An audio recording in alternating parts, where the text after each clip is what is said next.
আল্লাহ রাব্বুল আলামিন বলেন, ও দুনিয়ার নারীরা, তোমরা ভালো হওয়ার জন্য, খারাপ থেকে বাঁচার জন্য, ভালো হওয়ার জন্য তোমাদের সামনে 4টা নারী পৃথিবীতে রাখলাম। তিরমিজি শরীফের বর্ণনা, মুসলিম শরীফের বর্ণনা, রাসূল বলেন পৃথিবীতে অনেক পুরুষরা কামিয়াব হয়ে গেছে, অনেক পুরুষরা আল্লাহওয়ালা হয়ে গেছে, নারীরা খুব কমই হইতে পারছে, কিন্তু 4জন নারী এমন আছে যেই নারীদেরকে আল্লাহ রাব্বুল আলামিন দুনিয়া থেকে বড় কামেল নারী বানিয়ে নিয়েছেন। সুবহানাল্লাহ। তাদের মধ্য থেকে একজন হলেন হযরতে আসিয়া আলাইহিস সালাতু ওয়াস সালাম। কোরআনে পাকের মধ্যে সূরা কাসাসের মধ্যে আল্লাহ রাব্বুল আলামিন 20 নম্বর পারা, হযরতে মূসা আলাইহিস সালাতু ওয়াস সালাম যখন বনি ইসরাইলের মধ্যে জন্মগ্রহণ করলেন, তখন বনি ইসরাইলরা সমস্ত নারীদেরকে, সমস্ত পুরুষদেরকে হত্যা করত কিপ্তিরা, ফেরাউনের বংশরা। কিপ্তিদেরকে হত্যা, পুরুষদেরকে হত্যা করে নারীদেরকে তাদের বাদী বানাইতো। এমনই এক মুহূর্তে হযরতে মূসা আলাইহিস সালাম জন্মগ্রহণ করলেন। আল্লাহ রাব্বুল আলামিন বলেন, ওয়া আওহাইনা ইলা উম্মি মূসা, আমি মূসার মায়ের কাছে ওহী নাজিল করলাম, মায়ের কাছে আমি প্রত্যাদেশ করলাম। মূসা নবীর মা কোনো নবী ছিল না, ইলহামের মাধ্যমে আল্লাহ জানাইলেন। কি করলেন? ও মূসার মা, তুমি তোমার সন্তান মূসাকে যখন তুমি ভয় করো, তখন তোমার সন্তানকে সাগরের মধ্যে, সিন্ধুকের মধ্যে ফেলে দাও। সিন্ধুকের মধ্যে ফেলে দেওয়া হলো। হযরতে মূসা আলাইহিস সালাতু ওয়াস সালামের ওই সিন্ধুকটা যে ফেরাউনের বাড়ির সামনে ঠেকলো। ফেরাউনের স্ত্রী হযরতে আসিয়া আলাইহিস সালাতু ওয়াস সালাম সিন্ধুকটা পাইলেন, উঠাইয়া নিয়ে আসলেন। খুইলা দেখে সুন্দর একটা ফুটফুটে বাচ্চা। হযরতে মূসা, হযরতে আসিয়া আলাইহিস সালাতু ওয়াস সালাম তখনও ঈমান আনেন নাই। তখন তিনি বলতেছেন, আসা আইয়াং ফানা ওয়ানাত্তাখিদাহু ওয়ালাদা। স্বামী ফেরাউনকে বললেন, ও আমার স্বামী, আমাদের তো কোনো সন্তান নাই, আর এই সন্তানটা তো বনি ইসরাইলের থেকে না, এটা নদী দিয়া বাইসা আসছে, এই নীল দরিয়া দিয়া বাইসা আসছে, হতে পারে অন্য দেশের সন্তান, এটাকে আমরা লালন পালন করব। আসা আইয়াং ফানা আও নাত্তাখিদাহু ওয়ালাদা, হতে পারে এই সন্তান আমাদেরকে ভবিষ্যতে কল্যাণ করবে, উপকার করবে, অথবা তাকে সন্তান হিসাবে গ্রহণ করব। ফেরাউন বলে, না না, করা যাবে না। স্ত্রী বলে, করতে হবে। অনেক সময় স্ত্রীদের কথাও খাটে। হযরতে আসিয়া আলাইহিস সালাতু ওয়াস সালামের কথা মাইনা ফেরাউন নিয়ে নিলেন সন্তানটা। মূসা নবীকে যখন লালন পালন করবে, দুধ খাওয়ানোর জন্য দিলেন। আল্লাহ রাব্বুল আলামিন বলেন, ওয়া হারামনা আলাইহিল মারাদিআ, আমি মূসা নবীর জন্য অন্য কোন নারীদের দুধ খাওয়াকে সম্পূর্ণ হারাম করে দিলাম, কারো দুধ খায় না। আল্লাহ রাব্বুল আলামিন কি কাণ্ড ঘটাইলেন দেখেন। হযরতে মূসা আলাইহিস সালাতু ওয়াস সালামের মা তার বোনকে পাঠাইয়া দিছিল, সিন্ধুকটা কোন দিকে যায় একটু তাকাইয়া তাকাইয়া দেখো। বোন পিছনে পিছনে হাইটা গেল, আর যাইয়া দেখে ওই সিন্ধুকটা ফেরাউনের বাড়ির সামনে লাগছেন। এবার বোন যাইয়া ফেরাউনের বাড়ির ভিতরে ঢুকলো, ঢুইকা বলে, আমি এমন একটা ঘরের কথা জানি, এমন একটা ঘরের কথা জানি, এমন একটা নারীর কথা জানি, ওই নারীর দুধ কোনো বাচ্চাই ফিরাইয়া দেয় না, সমস্ত বাচ্চারা ওই নারীর দুধ খায়। ওই নারীটা খুব ভালো, সে দুধ খাওয়াইতে খুব ভালো পারে। এবার হযরতে মূসা আলাইহিস সালাতু ওয়াস সালামের মাকে ওই বোনের মাধ্যমে ডাইকা নিলেন রাজদরবারে। রাজদরবারে নেওয়ার পর যখন বাচ্চাটাকে কুলে দিলেন, মূসা নবীর মা তো বড় আনন্দিত হয়ে গেলেন, হায় হায়, আমার বাচ্চা আমার কুলে আসছে। আল্লাহ রাব্বুল আলামিন মূসা আলাইহিস সালামকে আদেশ করলেন, এবার দুধ খাও, তোমার মায়ের দুধ। মূসা নবীর দুধ যখন, মূসা নবী যখন মায়ের দুধ খায়, এবার মা বড় আদর করে দুধ খাওয়ায়। রাজ পরিবারের লোকেরা দেখলো খুব আদর করে দুধ খাওয়াইতেছে, এই মহিলাটা বড় ভালো মহিলা। এবার মূসা নবীর মাকে রাজ পরিবারের পক্ষ থেকে বলা হলো, সমস্যা নাই, তুমি এই বাচ্চাটাকে আমাদের জন্য দুধ খাওয়াইয়া বড় করো, তোমার বাড়িতে নিয়ে যাও, আমি তোমাকে প্রতিদিন এই দুধ পান করার কারণে বিনিময় দিব। সুবহানাল্লাহ। একটু বুঝে থাকলে বলুন, রাখে আল্লাহ, মারে কে? কেউ মারতে পারে? আল্লাহ তাআলা মূসা নবীর মাকে বলছিলেন, আমি তোমার কাছে আবার ফেরত দিব, এই বাচ্চাকে তোমার কাছে আবার কি করব? ইন্না রাদ্দুহু ইলাইকি ওয়া জাইলুহু মিনাল মুরসালিন, এই ছেলেকে তোমার কাছে ফেরত আনবো, তাকে রসুল বানাবো। এই ফেরাউন মারতে চায়, পারবে না। দেখেন, ফেরাউনের ভয়ে এই সন্তানকে সাগরে ফেলে দিলেন, অথচ এই বাচ্চা ফেরাউনের ঘরে গেল, এরপরে আবার মায়ের কাছে গেল, এখন নিজের বাড়িতে লালন পালন হইতেছে, মাঝখান থেকে ওনার আম্মা টাকাও পাইতেছে। হ্যাঁ, উনি মারতে চাইছিল, অথচ টাকাও দিতেছে, আবার লালন পালন করতেছে। আল্লাহর কারিশমা বুঝা বড় দায়, ঠিক কিনা বলেন? মুসলমান বন্ধুগণ আমার, দেখতে দেখতে মূসা নবী বড় হয়ে গেলেন। হঠাৎ করে একদিন মূসা নবীর উপর ঈমান আনলেন হযরতে আসিয়া আলাইহিস সালাতু ওয়াস সালাম। এই খবর একটু করে দুই করে ফেরাউনের কানে চলে গেল। ফেরাউন যখন জানতে পারলো আমার স্ত্রী ঈমান আনছে মূসা নবীর ওপর, এই মূসাই হলো আমার রাজত্ব ধ্বংসকারী। এবার ফেরাউন তার স্ত্রীকে, লম্বা ঘটনা আমি সংক্ষিপ্ত করে বলতেছি বুঝার জন্য, ভালো করে বুঝছেন। আল্লাহ রাব্বুল আলামিন ফেরাউনের স্ত্রীকে ঈমান দান করলেন। ফেরাউন রাজ দরবারে ডেকে নিয়ে আসলেন আসিয়া আলাইহিস সালাতু ওয়াস সালাম। হযরত ইব্রাহিম আলাইহিস সালাতু ওয়াস সালামের নাতিদের মধ্য থেকে একজন ছিলেন। ইব্রাহিম আলাইহিস সালামের সন্তান কয়টা ছিল জানেননি আপনারা? ইব্রাহিম নবীর সন্তান কয়টা ছিল? 13টা সন্তান ছিল ইব্রাহিম নবীর। কয়টা? আমরা শুধু জানি দুইটা, একটা হইলো ইসহাক আলাইহিস সালাম আর একটা হইলো ইসমাইল আলাইহিস সালাম। ইসমাইল আলাইহিস সালামরা জবাই করতে গেল, আর ইসহাক আলাইহিস সালাম পরবর্তীতে নবী, ওই বংশে ইহুদিদের নবী আসলো। এই দুইটা না শুধু। হজরতে ইব্রাহিম আলাইহিস সালামের স্ত্রী ছিল 4টা, হাজার, আরেকজন হলো সারা, আরেকজন হলো রাওয়া, আরেকজন হলো কান্তুরা। 4জন স্ত্রী ছিল। 4জন স্ত্রী থেকে মোট 13টা বাচ্চা হয়েছিল। তার একটা সন্তানের নাম হলো মাদায়েন। ওই মাদায়েনের বংশধরের মধ্য থেকে ছিল, তাফসিরে জালালাইনের হাসিয়ার মধ্যে, সূরা কাসাসের মধ্যে লিখছে, মাদায়েনের বংশধরের অন্তর্ভুক্ত ছিল এই আসিয়া। তার মানে হযরত মুসা আলাইহিস সালাম ইব্রাহিম আলাইহিস সালামের নাতি। তো নবী বংশের হওয়ার কারণে উনি ওই নবীর উপর ঈমান আনছেন। যখন ঈমান আনছেন, ওই সময় ফেরাউন তো একটা বিশাল বড় রাজ্যের রাজা। ফেরাউন বলছে, আনা রব্বুকুমুল আলা, আমি তোমাদের মধ্যে সবচেয়ে বড় ক্ষুধা।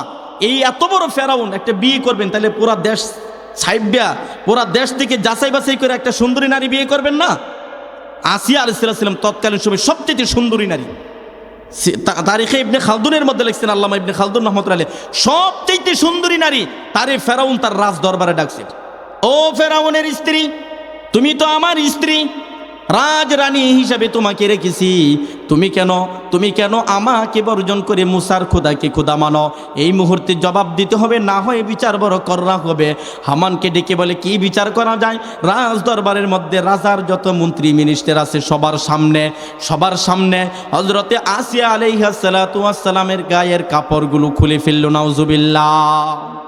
গায়ের কাপড় খুলে এত সুন্দরী একজন নারী, তাকে এইভাবে অপমান করতেছে আর বলতেছে, ঈমান ছাড়ো, না হয় বড় খবর আছে। কি করবেন হযরত আসিয়া আলাইহিস সালাম?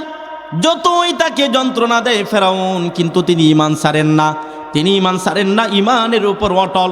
কিছুক্ষণ পর ফেরাউন আদেশ করলো, তার গায়ের চামড়াগুলো কাটা হোক।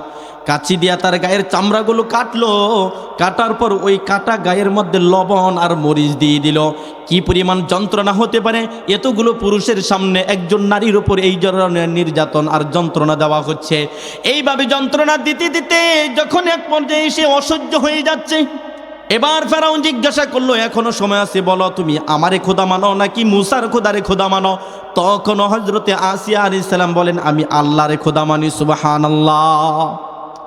ফেরাউনের এত যন্ত্রণা, এত জ্বালা, কিন্তু আসিয়াকে ঈমান থেকে ফিরাইতে পারে না। এবার ফেরাউন কি করবেন? 30 নম্বর পারা সূরা ফজরের মধ্যে আছে, আল্লাহ রাব্বুল আলামিন বলেন, ওয়া ফিরআউনা যিল আওতাদ আল্লাযীনা তাগাউ ফিল বিলাদ। ফেরাউন হলো পেরাকদারি, পেরাক বিশিষ্ট। কেন তাকে পেরাকওয়ালা বলা হয়? তাফসীরে জালালাইনের মধ্যে লেখে, ফেরাউন তার জামানার যত মানুষকে শাস্তি দিতেন 4টা করে পেরাক মারত। কাঠের মধ্যে শোয়াইয়া 2 হাত এইভাবে দিয়া 2 হাতের মধ্যে 2টা পেরাক মারত, কাঠের সাথে মারত। 2 পায়ের মধ্যে 2টা মারত, এরপরে পাথরের দিয়া উপর দিয়া চাপা দিয়া তাকে মৃত্যুদণ্ড দিত। এই জন্য ফেরাউনের নামের সাথে জিল আওতাদ, পেরাক বিশিষ্ট ফেরাউন বলা হয়। এবার ফেরাউন আদেশ করলো, যাও মারি আসিয়াকে রাজ দরবার থেকে বের করে নিয়ে যাও, ওখানে নিয়ে তাকে পেরাক মারো। ফেরাউনকে বিবস্ত্র, আসিয়াকে বিবস্ত্র অবস্থায় রাজ দরবার থেকে বাহির করা হইল। সমস্ত মানুষগুলো দেখতেছে আসিয়ার বড় লজ্জা, এরপরও ঈমান তিনি ছাড়েন না। এভাবে তাকে নিয়ে বালুর মধ্যে, মরুভূমি উত্তপ্ত বালুর মধ্যে নিয়ে গেল। কাষ্ঠখণ্ড শোয়াইয়া ওই কাষ্ঠখণ্ডের উপর রাইখা তার হাতগুলো লোহা দিয়া পেরাক মেরা দিল। কি পরিমাণ কষ্ট হতে পারে একটু চিন্তা করুন আমার ভাইয়েরা। পর্দার আড়ালে মা বোনেরা একটু বোঝার চেষ্টা করুন। এটুকু মুখে বলতেছি, এতটা সহজ না। যতটা সহজ মুখে বলতে, বাস্তবটা অত সহজ না। আপনার হাতের উপর যদি একটা লোহা মাইরা এই পাশ থেকে ওই পাশে কাঠের সাথে লাগাইয়া দেওয়া হয়, কেমন কষ্ট হবে। এই কষ্ট করতেছে হযরতে আসিয়া আলাইহিস সালাম। এবার ফেরাউন আদেশ করলো, তাকে উপর থেকে বিশাল বড় পাথর দিয়ে মেরে দাও। অনেক বড় পাথর রশি দিয়ে বেঁধে 2-4 জন বিভিন্ন প্রক্রিয়া তারা উপর থেকে পাথরটা ফেলতেছিল। আসিয়া আলাইহিস সালাম তো তখন কাঁদতেছিল কষ্টের কারণে। হঠাৎ করে তিনি হাসতেছেন। ফেরাউন বলে, রাখো, একটু দেরি করো, পাথরটা ছাইরো না।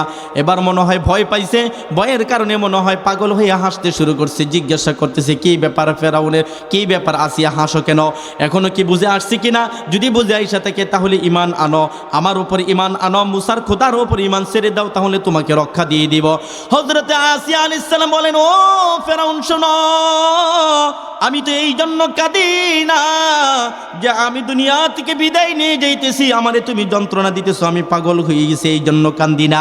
দেখুন কোরআনে পাকের মধ্যে আল্লাহ বলেন ওয়াদারাবাল্লাহু মাসালাল লিল্লাযিনা আমানু ইমরাআতা ফিরআউন, আল্লাহ রাব্বুল আলামিন ফেরাউনের স্ত্রীর উদাহরণ দুনিয়ার নারীদের সামনে রাখলেন। তুমি এখান থেকে শিক্ষা গ্রহণ করো। কি শিক্ষা? ইয ক্বালাত রাব্বি বিনিনি ইনদাকা বাইতান ফিল জান্নাহ। ফেরাউনের স্ত্রী আসিয়া যখন দেখলেন উপর থেকে পাথর পড়তেছে, এবার আমার মৃত্যু হয়ে যাবে, আর বাঁচার কোনো সুযোগ নাই, আল্লাহর কাছে দোয়া করলেন, আল্লাহ এই দুনিয়া থেকে চলে যাওয়ার সময় আমি ফেরাউনকে মানি নাই, তোমাকে খোদা হিসেবে মানছি। আল্লাহ গো আল্লাহ, আমি মারা যাওয়ার পর ইমানের কারণে কোন জান্নাতরা আমারে দিবা, তোমার কাছে একটু আবেদন, ওই জান্নাতরা আমারে দেখাইয়া দাও, ওই জান্নাতের বাড়িটা আমারে দেখাইয়া দাও। কিতাবের মধ্যে লেখে আল্লাহ রাব্বুল আলামিন আসিয়া আলাইহিস সালাম ইমানের উপর এই অটল থাকার কারণে আল্লাহ রাব্বুল আলামিন সাথে সাথে জান্নাতুল ফেরদৌসের মধ্যে একটা ঘর নির্মাণ দেখাই দিলেন। আসিয়ার সামনে জান্নাতের বাগ বাগিচা সহ জান্নাতের নাজ নিয়ামত সহ ধরে তুললেন। ফেরেশতারা দেখাইতেছে জান্নাত, অথচ তার উপর থেকে পাথর পড়তেছেন। মানুষ দেখতেছে পাথর পড়তেছে, আসিয়া দেখে পাথর না, জান্নাত আমার সামনে আনা হয়েছে। ফেরাউন এই কথাগুলো শোনার সাথে সাথে বললে, পাগলের সাথে কথা বলার সুযোগ আমার নাই, সময় আমার নাই। ফেরাউন বলে পাথরটা চাপা দিয়ে তারে মেরে ফেলো। সাথে সাথে পাথরটা চাপা দিয়ে তাকে মেরে দেওয়া হলো। আল্লাহ রাব্বুল আলামিনের কাছে আসিয়া আবেদন করলেন, আল্লাহ তোমার কাছে আমার একটা ঘর বানাইয়া দাও। আল্লাহ রাব্বুল আলামিন দুনিয়ায় থাকতেই তার জন্য জান্নাতি ঘর বানাইয়া দিলেন। আসিয়া আলাইহিস সালাম ঈমান আইনা ঠকছে না জিতছে? দুনিয়া থেকে জান্নাত দেখে গেছেন। এই দেখেন কোরআনের আয়াত তরজমা, ইয ক্বালাত, যখন আসিয়া বললেন রব্বি বিনিলি ইনদাকা বাইতান ফিল জান্নাহ, ও আমার রব, আমার জন্য তোমার কাছে জান্নাতের মধ্যে বাইতাং ফিল জান্নাত শুধু বলে নাই, ইনদাকা বলছি, আল্লাহ তোমার কাছে যেন হয় আমার ঘরটা। সুবহানাল্লাহ, আল্লাহর কাছে যেন ঘরটা হয়। ওয়ানাজ্জিনি মিন ফিরআউন, স্ত্রী আসিয়া আল্লাহর কাছে মৃত্যুর সময় তিনটা আবেদন করলেন। নাম্বার 1, তোমার কাছে জান্নাতের মধ্যে আমার জন্য একটা ঘর বানাও। নাম্বার 2, ওয়ানাজ্জিনি মিন ফিরআউন, ফেরাউন যে এত কষ্ট দিতেছে, যন্ত্রণা দিতেছে, এবার সইতে পারতেছে না, একটু আমারে বাঁচাও। 3 নাম্বার, ওয়ানাজ্জিনি মিনাল কওমিজ জালিমিন, এই জালেম সম্প্রদায় থেকে তুমি আমারে বাঁচাও, আমারে হেফাজত করো। ও মুসলমান বন্ধুগণ, আমার একটু বুঝে থাকলে বলুন, আসিয়া আলাইহিস সালাতু ওয়াস সালামের ঘটনা থেকে আমাদের জন্য কি শিক্ষা? দুনিয়ায় চলতে গেলে যত ধরনের ঝড় ঝাপটাই আসুক না কেন, কোনো সময় আপনার চাকরি চলে যাবে, কোনো সময় আপনার পজিশন চলে যাবে, কোনো সময় আপনাকে জেলখানায় যেতে হবে, কোনো সময় আপনাকে না খাইয়া থাকতে হবে। যতই কষ্ট হোক না কেন, ঈমান কিন্তু সারা যাবে না। এই শিক্ষা পাওয়া যায় কিনা? এই শিক্ষা এখান থেকে পাওয়া যায়। এই জন্য আসিয়া আলাইহিস সালাতু ওয়াস সালামের উদাহরণ আল্লাহ রাখছেন। দরব আল্লাহ, ওলামায়ে কেরাম আসে জিজ্ঞাসা করেন, দরবা শব্দটা দৃষ্টান্তের জন্য আসে। হ্যাঁ, পদিত কর দানে মেসাল দর জমি, হ্যাঁ মুনসাইবের মধ্যে ওলামায়ে কেরাম পড়ান লেখেন, পদিত কর দানে মেসাল দর জমিন, জমিনের মধ্যে কোনো দৃষ্টান্তকে পেশ করার জন্য দরবা ব্যবহার করা হয়। আল্লাহ রাব্বুল আলামিন আসিয়ার উদাহরণটা কোরআনে কেন দিলেন? বলেন পৃথিবীর নারীদেরকে শিখার জন্য দিলেন। তোমার স্বামী তো ফেরাউনের মতন না। কি বলেন, আমাদের নারীদের স্বামীরা কি ফেরাউনের মতন? তাহলে এই ফেরাউনের মতন একজন কাট্টা কাফির, তার স্ত্রী হইয়াও যদি সে দুনিয়া থেকে জান্নাত কামাইয়া নিয়ে যাইতে পারে, তোমার স্বামী তো হাজী সাহেব, তোমার স্বামী তো আব্দুর রহিম, তোমার স্বামী তো আব্দুর রহমান, তোমার স্বামী তো আলেম, তোমার স্বামী তো একজন নামাজি, তুমি কেন জান্নাত কামাই করতে পারবা না? এরপরেও যদি তুমি জান্নাত কামাই করতে না পারো, বোঝা গেল তোমার আমলের সমস্যা, তোমার কপালের দোষ। এই জন্য শিক্ষা গ্রহণ করতে হবে, আসিয়ার মতন জীবন আমাদের নারীদের গঠন করতে হবে, ঠিক কিনা বলেন? 3 নম্বরে আল্লাহ রাব্বুল আলামিন আসিয়া আলাইহিস সালামের ঘটনা শুনাইলেন। 4 নম্বরে আল্লাহ রাব্বুল আলামিন এমন একজন নারীর ঘটনা আমাদের নারীদেরকে শুনাইতেছেন। ওয়া মারইয়াম বানাতা ইমরান আল্লাতী আহসানাত ফারজাহা ফানাফাখনা ফীহি মির রূহিনা। আল্লাহ রাব্বুল আলামিন বলেন, মারইয়াম যিনি ইমরানের মেয়ে ছিল, তার ঘটনা তোমরা শুনো। সে কেমন ছিল? আল্লাতী আহসানাত ফারজাহা, আসিয়া আলাইহিস সালাতু ওয়াস সালামের জীবনী থেকে আমাদের শিক্ষা হলো ইমানের উপর অটল, ইমানের উপর অটল, ইমানের জন্য কষ্ট। এটা আসিয়ার জীবনী থেকে শিক্ষা। এবার মারইয়াম আলাইহিস সালাতু ওয়াস সালামের জীবনী মধ্যে থেকে কি শিক্ষা আল্লাহ রাব্বুল আলামিন দেয় দেখেন। ও দুনিয়ার মা বোনেরা একটু ভালো করে শুনো। আহসানাত ফারজাহা, আসিয়া আলাইহিস সালামের জীবনী শেষ। মারিয়াম আলাইহিস সালাতু ওয়াস সালাম পৃথিবীর এমন একজন নারী, যে নারী তার সতীত্বকে হেফাজত করছেন, এটা আল্লাহ বলতেছেন সুবহানাল্লাহ। আহসানাত ফারজাহা ফানাফাকনা ফীহি মির রূহিনা, আমি এই তার পবিত্রতার কারণে, তার সতীত্ব হেফাজত থাকার কারণে, তার চরিত্রকে সে ঠিক থাকার রাখার কারণে আমি আল্লাহ তার গর্ভের ভিতরে একটা পবিত্র সন্তান দান করলাম। সূরা আলী ইমরান খুঁজে দেখুন, কোরআনে পাকের মধ্যে 3 নম্বর পারায় আল্লাহ রাব্বুল আলামিন কি বলেন। মারিয়াম আলাইহিস সালাতু ওয়াস সালামের নামে আল্লাহ তাআলা কোরআনে পাকের মধ্যে একটা সূরা নাজিল করছেন। আবার তার বাবের নামে, তার বাপার নামে, তার পরিবারের নামে আল্লাহ তাআলা কোরআন শরীফে একটা সূরা নাজিল করছেন। সূরা আলী ইমরানের মধ্যে আল্লাহ তাআলা ঘটনা লেখেন। মূল ঘটনা হলো মুসা আলাইহিস সালাতু ওয়াস সালামের ফেরাউনের পরে এবং ঈসা নবীর আগ দিয়া আমাদের নবী থেকে বর্তমান থেকে প্রায় 2024 বছর, বর্তমানে 2024 সাল না, 2024 বছরের কিছু আগের ঘটনা একটু ভালো করে বুঝেন।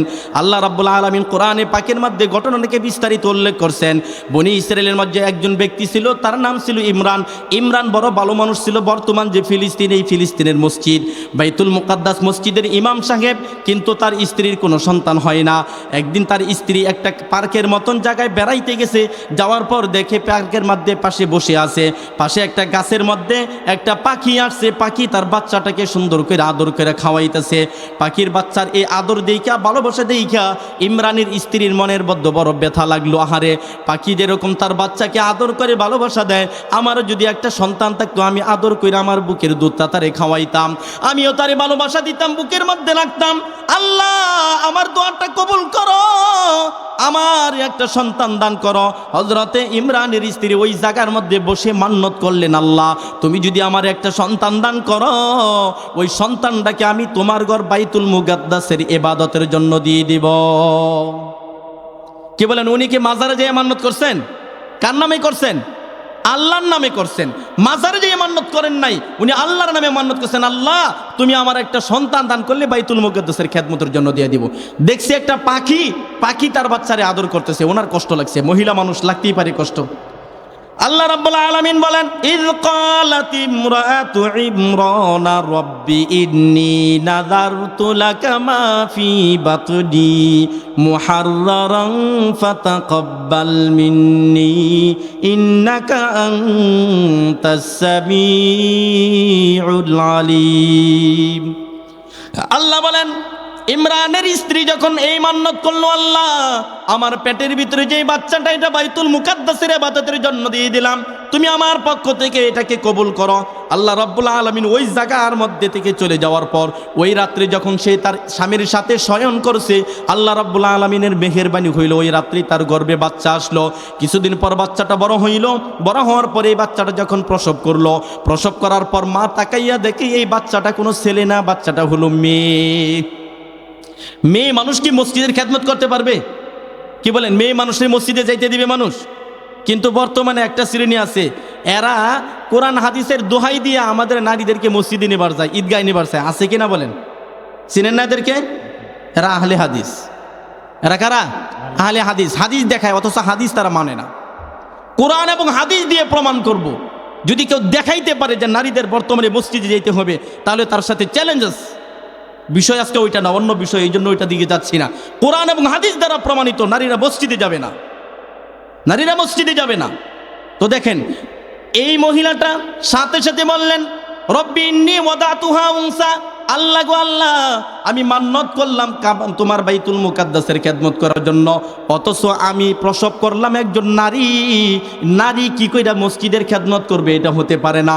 একজন মহিলা বুঝতেছে নারীরা মসজিদে যাইতে পারে না, নারীরা মসজিদের খেদমত করতে পারে না। বর্তমানে টুপি মাথায় দিয়ে কিছু মৌলবী আছে, ওরা কই নারীরা মসজিদে যাইতে হবে।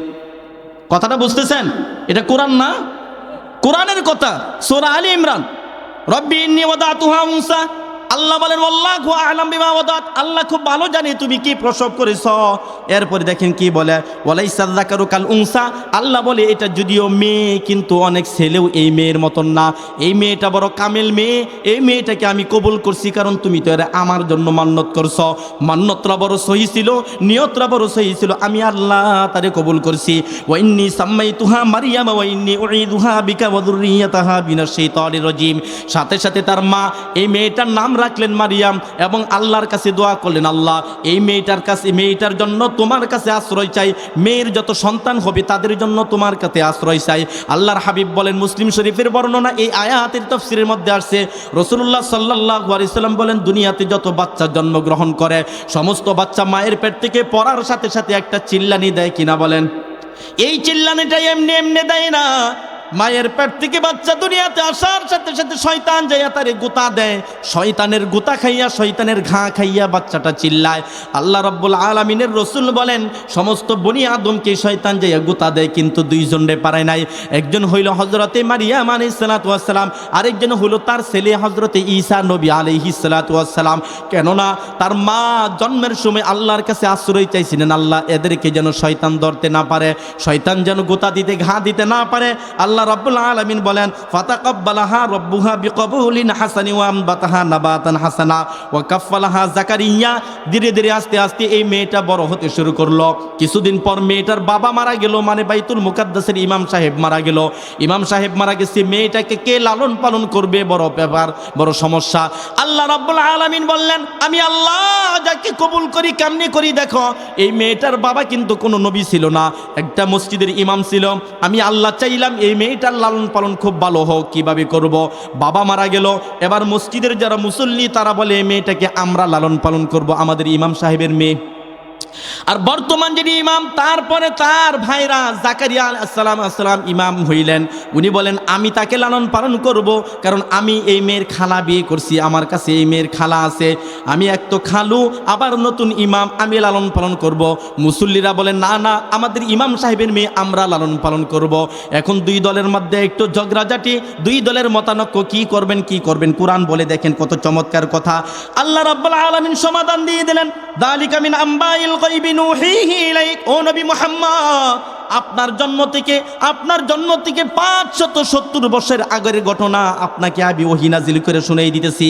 মা কুনতা লাদাইহিম ইয ইউলকুনা আকলামাকুম আইয়ুহুম ইয়াকফুলু মারিয়াম। তাদেরকে, মারিয়ামকে কে লালন পালন করবে এটা নিয়ে যখন ঝগড়া, ওই জামানার মধ্যে একটা সমাধান ছিল, কোনো বিষয় নিয়ে ঝগড়া হইলে লটারি করা হইতো। লটারি কিভাবে করবেন? জর্ডানের একটা নদী ওই ফিলিস্তিনের পাশ দিয়ে গেছে, ওই নদীর মধ্যে যাবে, যাইয়া যে দুই পক্ষ ঝগড়া করতেছে, আমি নিব, আরেকজন কয় আমি নিব, তাদের যে লেখার কলম আছে এই কলমগুলো নদীর মধ্যে ছাড়বেন, যার কলমটা জায়গায় স্থির থাকবে ওই ব্যক্তি তারকে লালন পালন করার দায়িত্ব পাবে, আর যার কলমটা নদীর স্রোতের সাথে বাইসা যাবে সে লালন পালন করার দায়িত্ব পাবে না। এবার জাকারিয়া নবী এবং মুসল্লিরা সবাই মিলে কলম ছাড়তে গেলেন। কিছু বড় বড় ব্যক্তি পণ্ডিত তারাও কলম ছাড়লেন, জাকারিয়া নবীও সমুদ্রের মধ্যে, ওই নদীর মধ্যে কলম ছাড়লেন।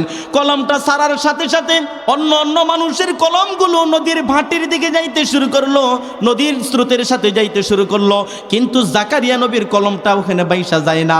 জাকারিয়া নবীর কলমটা কিছুক্ষণ স্থির থাইকা উজান দিকে কলমটা হাঁটতে শুরু করলো। সুবহানাল্লাহ। কলমের তো পা নাই, কলম তো সাঁতার কাটতে পারে না। আল্লাহর কুদরতের খেলা দেখেন। ইয ইউলকুনা আকলামাহুম আইয়ুহুম ইয়াকফুলু মারইয়াম ওয়া মা কুনতা লাদাইহিম ইয ইখতাসিমুন। ও নবী আমার, আপনি তো তখন ছিলেন না যখন তারা কলম ছাড়লো নদীর মধ্যে। এই কলমটা জাকারিয়া আলাইহিস সালামের কলম উঠলো। এবার জাকারিয়া আলাইহিস সালামের লালন পালনের দায়িত্ব পাইলেন। জাকারিয়া নবী তো হলেন মসজিদের ইমাম সাহেব। ওই মসজিদের ইমাম সাহেবের মেহরাবের পাশে একটা রুম বানানো হইল। ওই রুমের মধ্যে এই মেয়েটা জাকারিয়া আলাইহিস সালামের দায়িত্বে লালন পালন হইতে শুরু করলো। আল্লাহ আগের আয়াতের মধ্যে বলছেন, ফাতাকাব্বালাহা রাব্বুহা বিকবুলিন, তার রব তাকে কবুল করছে, বিকবুলিন হাসানিন, সুন্দরভাবে কবুল করছেন। ওয়া আমবাতাহা নাবাতান হাসানা, এবং আল্লাহ তাকে সুন্দর লালন পালন করছেন। আগে তার বাবা ইমাম ছিল ঠিক, কিন্তু নবী ছিল না। এবার তিনি ইমামেরও সাথে আছে, আবার ওই ইমাম সাধারণ কোনো মানুষ না, নবী জাকারিয়া। আল্লাহ রাব্বুল আলামিন এই মান্যতটা সুন্দর হওয়ার কারণে এই মেয়েটার লালন পালন একজন নবীর মাথা হাতে করাইলেন। সুবহানাল্লাহ। এবার মারিয়াম আলাইহিস সালাতু ওয়াস সালাম আস্তে আস্তে বড় হইলেন। বাইতুল মুকাদ্দাসের পাশে একটা রুম তারে দেওয়া হলো, যেহেতু মসজিদের ইবাদত করা, মসজিদের খেদমত করার জন্য তারে মা মান্নত করছিল। এবার ওই মেয়েটা যখন মানুষ থাকে না, তখন মসজিদের আঙ্গিনা ইত্যাদি এগুলো ঝাড়ু দেয়, পরিষ্কার পরিচ্ছন্ন করে। মানুষ যখন আসে তখন সে তার রুমের ভিতরে চলে যায়, রুমের ভিতরে থাইকা থাইকা ইবাদত করে, ইবাদত করতে করতে করতে করতে আল্লাহর কাছে রিজক। যখনই জাকারিয়া নবী ওই মেয়েটার রুমের ভিতরে ঢুকলো, ঢুকে দেখে তার কাছে খুব আজিব আজিব ফল ফ্রুট আছে, খাবারের জিনিস আছে। জিজ্ঞাসা করলো, ক্বালা ইয়া মারইয়ামু, ও বেটি মারিয়াম, আন্না লাকি হাযা, এই ফল তুমি কোথায় পাইলা?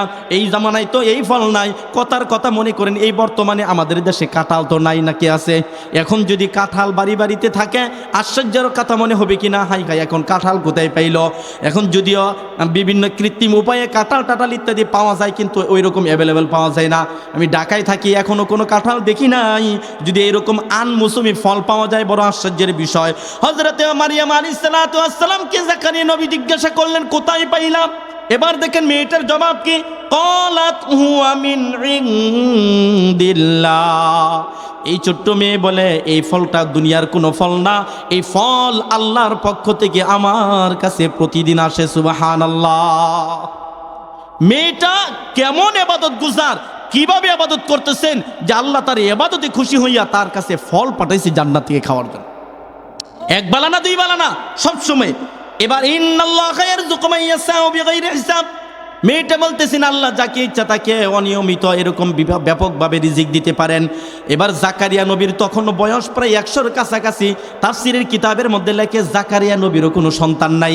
জাকারিয়া নবী রুম থেকে বের হয়ে আসলেন, আর চিন্তা করলেন, হাই হাই হাই হাই, কি ব্যাপার, ছোট্ট একটা মেয়ে আনমৌসুমি ফল যদি খাইতে পারে, আল্লাহরকে রাজি কইরা ইবাদত কইরা আল্লাহর কাছ থেকে আইনা আইনা যদি খাইতে পারে, আমি কেন আল্লাহর কাছ থেকে সন্তান চাইতে পারি না? সূরা মারিয়ামের ভিতরে খুঁজে দেখেন, 15-16 নম্বর পারা 4 নম্বর পৃষ্ঠা। সূরা মারিয়ামের ভিতরে আসছে, আল্লাহ রাব্বুল আলামিন বললেন, কাফা ইয়া আইন সাদ যিকরু রাহমাতি আবদাহু জাকারিয়া ইয নাদা রাব্বাহু নিদান খাফিয়া।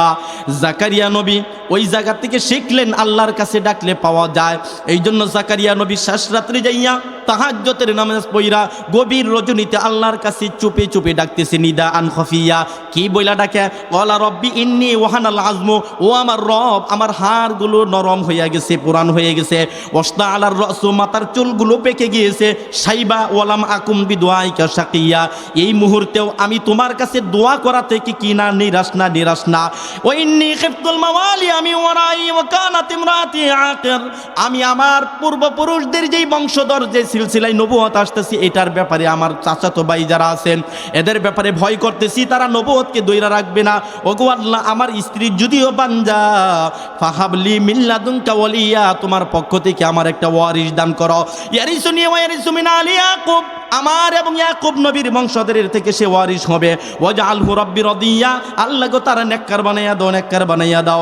আল্লাহ রাব্বুল আলামিন জাকারিয়া নবীর এই দোয়ার কারণে, শেষ রাত্রি কান্নার কারণে তাহাজ্জুদের পরে আল্লাহ রাব্বুল আলামিন জাকারিয়ার নবীর দোয়াকে কবুল কইরা জাগায় ওহী পাঠাইলেন, ইয়া জাকারিয়া ইন্না নুবাশশিরুকা বিগুলাম, ও নবী জাকারিয়া, তোমার কাছে একটা সুসংবাদ পাঠাইলাম একটা ছেলের ব্যাপারে। ইসমুহু ইয়াহইয়া, আমি আল্লাহ ওই ছেলের নাম রাখলাম ইয়াহইয়া। ইসমুহু ইয়াহইয়া লাম নাজআল লাহু মিন ক্বাবলু সামিয়া, এই ছেলের আগে পৃথিবীর কোনো মানুষের নাম আর ইয়াহইয়া রাখি নাই। চিন্তা করছেন? একটা মেয়ে তার ইবাদত দেখা একজন নবী আল্লাহর কাছে দোয়া করলেন, ওই নবীও পাইয়া গেলেন অমৌসুমী সন্তান, অর্থাৎ নিজেরও বয়স 100-র কাছাকাছি, স্ত্রীও ছিল বান্দা, এই পর্যন্ত সন্তান হয় নাই। এই মেয়ে যখন এরকম ইবাদত করে জান্নাতি ফল খায়, এইটা দেখা নবী জাকারিয়া দোয়া করলেন, শেষ রাতে দোয়া করলেন, আল্লাহ তাআলা দোয়া কবুল করে নিলেন, বললেন তোমারও সন্তান হবে। সুবহানাল্লাহ। আচ্ছা, উনাদের যদি হতে পারে, ওই আল্লাহ এখনো আছে না? এটা আওয়াজ দিয়ে বলেন, আছে কিনা? ওই আসমান এখনো আছে কিনা? ওই রাত এখনো আছে, ওই দোয়া এখন আছে। কোরআনে আল্লাহ তাআলা আজকে থেকে 2024 সালের আগের ঘটনা, কমপক্ষে মনে করেন 2000 কমপক্ষে 50 সাল আগের ঘটনা, কারণ ওই সময় মাত্র জাকারিয়া আলাইহিস সালাম হইলেন, এখনো ঈসা আলাইহিস সালাম আসে নাই। ঈসা আলাইহিস সালাম জন্মেরও বেশ কিছুদিন পর থেকে সন গোনা শুরু হয়েছে। এই যে খ্রিস্টাব্দ 2024 সাল গুনি, এটা এখানকার ইতিহাস। তো 2024 সালই ধরেন কিংবা 50 সাল ধরেন, 2050 বছর আগের ঘটনা আল্লাহ কোরআনে পাকের মধ্যে কাট কইরা কেন তুললেন? গল্প শোনানোর জন্য না, আমরাও যেন ওই মেয়ের মতন ইবাদত কইরা, আমাদের নারীরা যেন ওই মেয়ের মতন ইবাদত কইরা, আমাদের পুরুষরা যেন ওই জাকারিয়া নবীর মতন ইবাদত কইরা শেষটাতে আল্লাহর কাছে কান্দে, আল্লাহ যেন তার মনের আশা পুরা করে। এই এলাকায় এরকম নারী নাই যেই নারীর কোনো সন্তান হয় না, এই এলাকায় এরকম পুরুষ নাই যার কোনো ছেলে নাই, সন্তান নাই। ওই মানুষটা যদি আজকের এই কথা শোনার পর আল্লাহর কাছে শেষটাতে ওইটা কান্নাকাটি করা শুরু করে, আল্লাহর কাছে ডাকতে শুরু করে, আল্লাহ আমার অভাব তুমি দূর করো, আল্লাহ আমার সন্তান দাও, আল্লাহ আমি অসুস্থ তুমি সেবা দান করো, আল্লাহ বলেন আমি সবগুলো দিয়ে দিব। সুবহানাল্লাহ। আলা কাদা হাত্তা ইয়াতলু আল ফজরি, আল্লাহ শেষ রাতে আল্লাহ সালায়ালিন সাবিয়া, বরাবর 3 দিন তুমি কোনো কথা বলতে পারবে না, কথা বলতে চাইলেও হবে না। কয় হুজুর, আল্লাহ গো আল্লাহ, আমি কথা না বলতে পারলে ইমামতি কেমনি করবো? আমি তো ইমাম সাহেব, বাইতুল মুকাদ্দাসের কি হবে এখন? কয় ফাখরাজা আলা কওমিহি মিনাল মিহরাব, জাকারিয়া নবী নিজের ইমামতির জায়গা থেকে বের হইল, বাইর হইয়া মানুষগুলোকে হাত দিয়া ইশারা দিয়া ডাকে, আং ফাআউহা ইলাইহিম, তাদের দিকে ইশারা করলো, আং সাব্বিহু বুকরাতাও ওয়া আশিয়া, বিকাল আর সন্ধ্যা সকাল যে তোমরা নামাজ পড়ো, আসো নামাজের দিকে আসো। আমার মুখের কথা নাই, 3 দিন কথা বলতে পারি না। আল্লাহ রাব্বুল আলামিন 3 দিন পরে জাকারিয়া আলাইহিস সালাতু ওয়াস সালামকে সন্তান দিয়ে দিলেন, ইয়াহইয়া নবী। ইয়া ইয়াহইয়া খুদিল কিতাবা বিকুওয়া, ওই ইয়াহইয়া নবীকে আল্লাহ রাব্বুল আলামিন নবী বানাইলেন। এরপরের ঘটনা দিকে যান, হযরতে মারইয়াম আলাইহিস সালাতু ওয়াস সালাম ওই বাইতুল মুকাদ্দাসের মধ্যে থেকে ইবাদত করতেছেন। তার ইবাদত খুবই ইবাদত, পৃথিবীর এরকম কোনো নারী নাই যে হযরতে মারইয়াম আলাইহিস সালামের মতন ইবাদত করবে। এত বেশি ইবাদত করেন। ইবাদত করার পর হঠাৎ করে একদিন গোসল করার প্রয়োজন, গোসল করবেন। গোসল করার জন্য বাড়ি থেকে বের হয়ে উত্তর দিকে গেলেন। এই যে দেখেন ঘটনা, ওয়াজকুর ফিল কিতাবি মারিয়াম আলাইহিস সালামের ঘটনা বলো। ইদিন তাবাদাত মিন আহলিহা মাকানান শারকিয়া, যখন সে পূর্ব দিকে নিজের বাড়ি থেকে পরিবার থেকে একটু গেল, কেন গেল? কয় ফাত্তাখাদাত মিন দুনিহিম হিজাবা, ওখানে যেয়া পুকুরের পাশে যে একটা পর্দা টানাইলো। পর্দা টানাইয়া কি করবে? কয় ওই পর্দা টানাইয়া পর্দার ভিতরে যেয়া গোসল করবে। চিল্লে বলেন সুবহানাল্লাহ। দেখেন আজকে থেকে 2024 বা 50 বছর আগের ঘটনা। আল্লাহ বলতেছেন এই মারিয়াম একজন মেয়ে, সে যাইয়া পর্দা টানাইয়া পরে গোসল করছে। এখন আমাদের মেয়েরা যদি পর্দা ছাড়া গোসল করে, তার কি মিল এই মারিয়ামের সাথে হবে? হবে না। অনেক মেয়েরা আছে বিলের কাছে পুকুরের মধ্যে যেয়ে গোসল করে, অথচ এখানে কোনো পর্দা নাই, পরিবেশ নাই। এইটা কখনোই ঠিক না। এখানে শুধু গোসল উদ্দেশ্যই না, এখন আমাদের মেয়েরা যদি বাহিরে বের হয় পর্দা ছাড়া, বাহিরে বের হয় এরকম বিবস্ত্র কাপড় ছাড়া, এই কাপড় দিয়ে বের হলে তার কি সতীত্ব ঠিক থাকবে না নষ্ট হবে?